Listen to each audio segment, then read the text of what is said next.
A huge welcome to the Intermountain Healthcare Ironman World Championship presented by the Utah Sports Commission. My name is Paul Kay. Massive welcome to our top professional men and a huge welcome to our assembled media as well as to everybody watching on Facebook.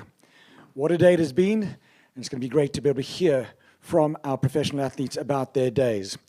Fifth place today went to Germany's Florian Anger, swimming a 47.40, biking a 4:16.14, a 2:52.43 marathon, and the time 7:59.35. Everybody under 8 hours.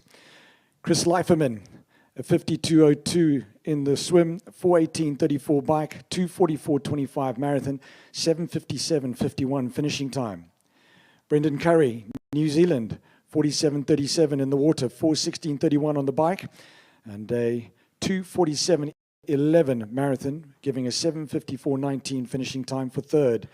In second, for Canada, Lionel Sanders, a 52.07 swim, 4:16.13 bike, a 2:42.25 marathon, 7:54.03. And your champion, Norway's Christian Blumenfeld, swimming a 49.40, biking a 4:18.42, running a sub 2:40, 2:38.01, a winning time of 7 hours, 49 minutes, 16 seconds. I'd like to start with Germany's Florian Anger. Florian, congratulations on your race today at the World Championship. From your point of view, tell us about your swim bike run today. Yeah, thanks for having me here. Yeah, I think in general, I mean, coming in fifth is not a bad race, I think. No, I think it was a great day. I mean, the course was definitely made for an honest, demanding race, and the weather conditions definitely made it even harder. I think I had a good bike, a good swim. Came out in the front pack, and we luckily it was like a small front pack that we tried to really push like straight from the beginning. Actually, like the most of the work did Kyle and Sam, but yeah, I think we had like 2.5 minutes gap on Christian, and on the big bikers, like strong bikers around Sanders, Lionel, Sebi, Sam Long, etc. Like a 4.5 minute, I don't know. But we were kind of were able to open it up to almost 5 minutes and kept that gap like the whole ride. I think that was quite impressive from us. So also quite hard. I felt like I was crawling up Snow Canyon because I know that course from last year from May from 70.3 racing, but yeah, that was way slower today. Yeah, and on the run, I think I tried just to stick to my own pace actually, which was easy, kind of easy in the first lap.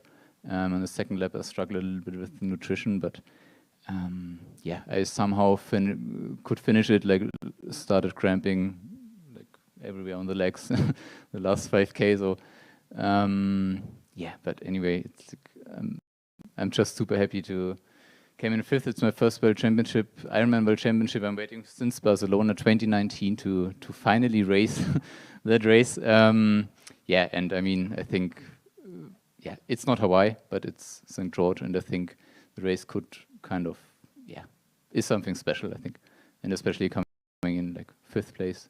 And it's I only did Ironmans under 8 hours so far, so I was quite afraid to not keeping the streak alive, but I did. Congratulations, Florian. A great streak indeed, and congratulations on that first World Championship. I remember that win in Barcelona in 2019.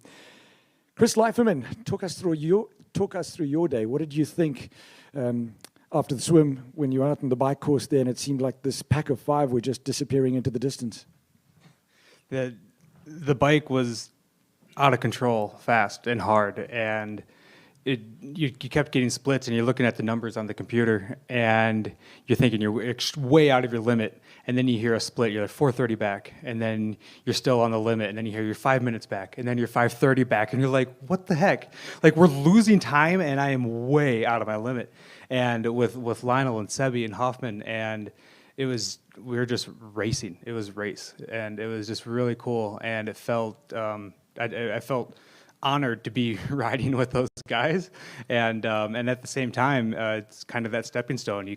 The way you can get better is to put yourself out there and to be able to put yourself on the limit and ride with those top guys. So it was extremely, extremely hard. St. George at this point. And neither did you. A superb race. Tell us about that run. I mean, you're talking about how hard the bike was. You're probably starting to think, oh my goodness, do I still have legs for the marathon? That's the entire bike. The entire bike. I was thinking that, like, I just screwed myself over. Yep, I'm done. But I knew that it was a strongman's course, and pacing yourself and just running your own race. Don't chase. And the wind was kind of favorable in a sense, I thought, in that the longer climb coming back towards the finish, you had the tailwind, and I think that benefited, being able to come back up on that final 10K when you're completely smoked. So it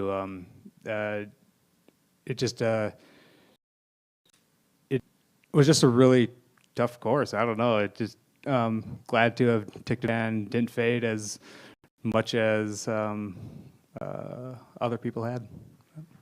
And being the best placed American at the World Championship? That's cool. It's really cool. Yeah. Running down the chute, fourth is legit in my mind. But that top American spot was something that I've always had set a goal for myself. So I did it. Congratulations on ticking that box. Brilliant. I know Braden Curry had to shoot off to the medical tent straight after the podium presentation. He's not with us now, but we're going to move on to Lionel Sanders. Lionel Sanders, congratulations, second place. And I didn't see you walk. Yeah, how many now? I walked Coeur d'Alene, and I think I'm 5 in a row, no walking. Yeah, this is a win. Yeah, big time. But those walking, I will say, all that walking paid dividends today. What did it teach you? I mean, immediately out of the water, I knew that it was too much to go with Werf and Sam Long for me to have a good day. Basically, my mantra was, is this helping or hindering hour 7 of this race? And that's all I stuck by. And so pretty well immediately, I knew I was going to be doing an individual time trial for the entire day. And I mean, that I believed was if I executed that to the best of my ability and stayed within myself, I would take solace with whatever position that resulted in, because that was, I believe, the best tactical way to race. And second was truly the absolute best I could have finished today. I was right where I needed to be. I came off the bike with Christian, and he outran me by 4.5 minutes. There was no way I was going to be contending. So second was the best. 2:42 marathon for second place.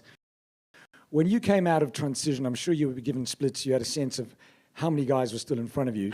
Did you think about second then, or did you just think head down, let's see what we can do? I pretty well didn't have any thoughts the entire race, to be honest with you. Like, I was like very clear the entire race. It was quite nice. It was like 8 straight hours of meditation for the most part. I just don't care. Like, once you've walked horrible experiences, it's like I refuse to do that to myself.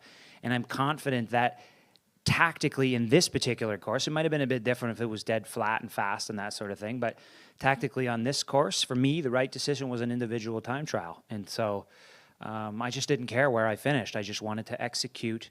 I wanted to show that I have mastered Ironman racing. Like, I understand how to race a good Ironman, and I think I did that to the best of my ability. You're very, very popular amongst the fans. How much did they help you in the closing miles of that marathon? That was amazing. I mean, I was crying pretty good at the finish line. It was like a self-transcendent experience. Like, it was something I will never forget.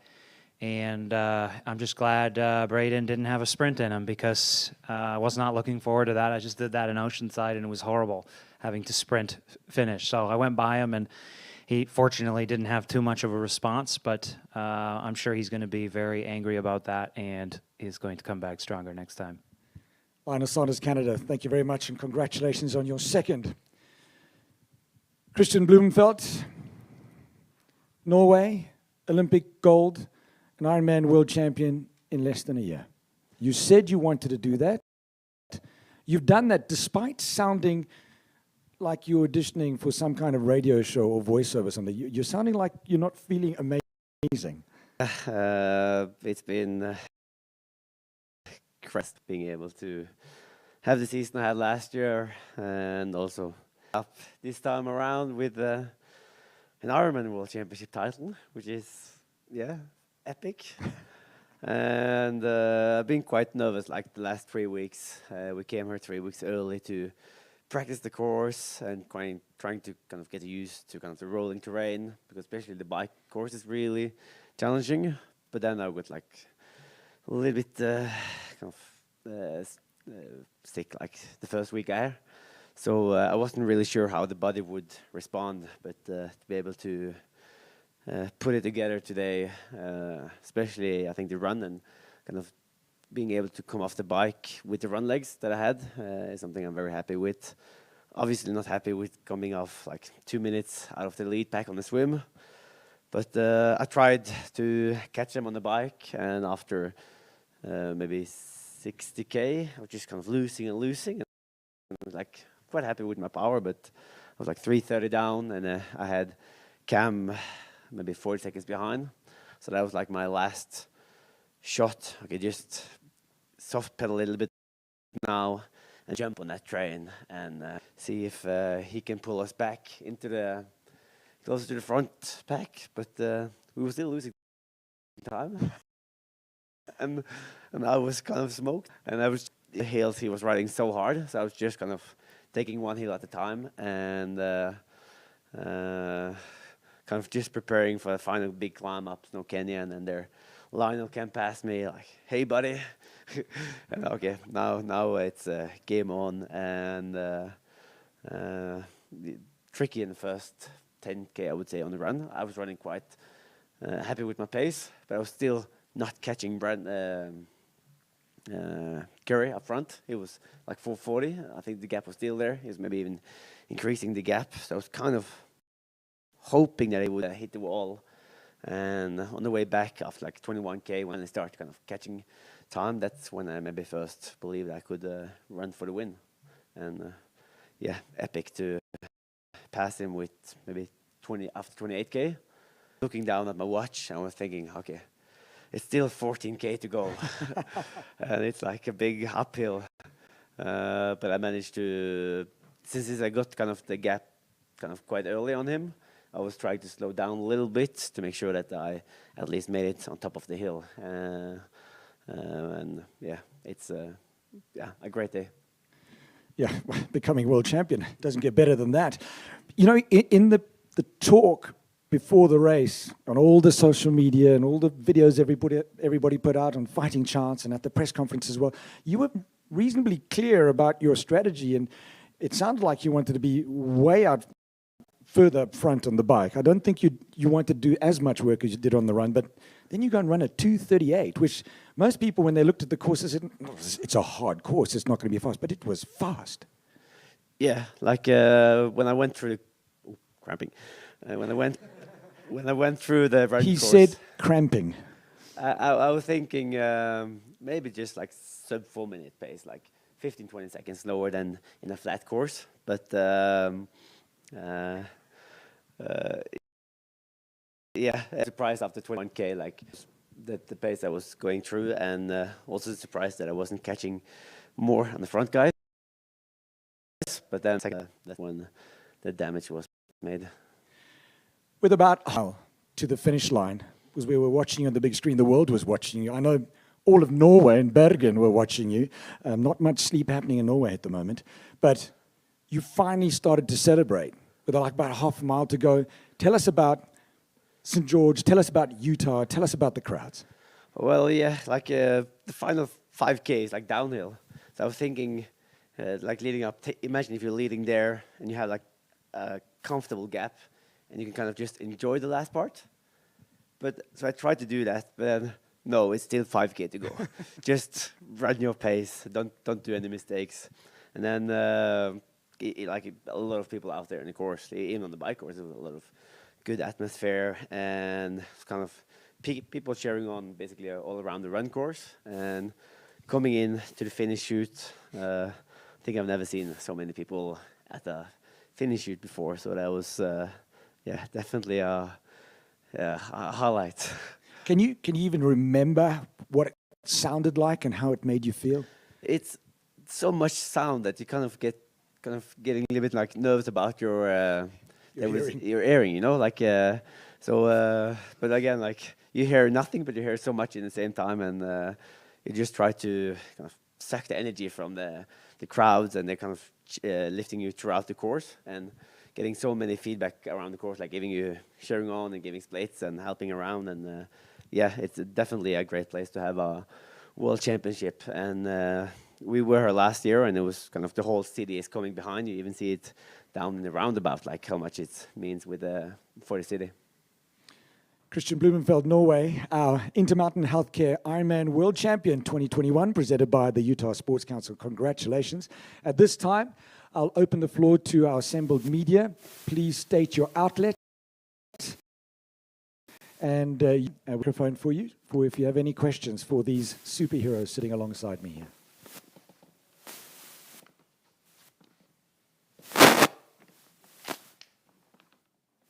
That's your radio mic behind you that's doing that, yeah, no worries. To our media. So we have no questions. We have no questions, but I want to thank you very much for being here. I want to thank all the media for everything that you do to showcase the stories that these heroes share with us, to showcase the racing and the entertainment that they've given us today, and to convert more people to this wonderful sport that we love so much, swim, bike, run, Ironman triathlon. To Florian, to Chris, to Lionel, to Christian, thank you very much for being here. Enjoy the celebrations. Hope to see you for Heroes Hour when our last athletes come down the finish line, and we'll see you at the awards tomorrow night. To the media, thank you very much, and to everybody on Facebook, keep watching. Our finish line camera is going to be going till 1 a.m.